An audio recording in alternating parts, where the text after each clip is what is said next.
tani waa sababta Real Madrid u tahay koox ka dareen duwan kuwa kale.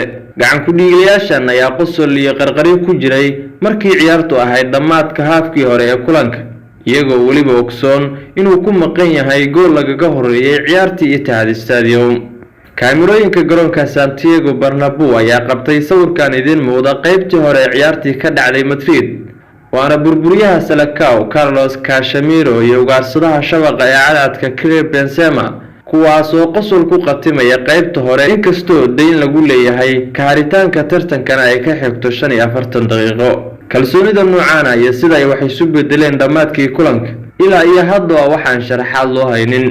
falaqayaal kala duwan oo isku dayay inay tacbiriyaan dibna kala qaadkan qiyaaliga la mooday qaybtii hore, balse hadda laga qisoonayo ayaa qiray inuu jiray shirqool Ancelotti iyo ciyaartoydiisuba u qoosheen qaybta labaad kooxda Ciriya Caad. tani waxay leedahay sharaxaad kooban, waana xaaladda jireed ee Real Madrid oo furo ah inay ka soo kacdo gunta hoose gaartana halka sare xilliyada dambe ee kala guurka. daliisha ayaa noqon karta si fudud waxa ay Los Blancos ku sameysay isla kal ciyaareedkan kooxaha PSG iyo Chelsea.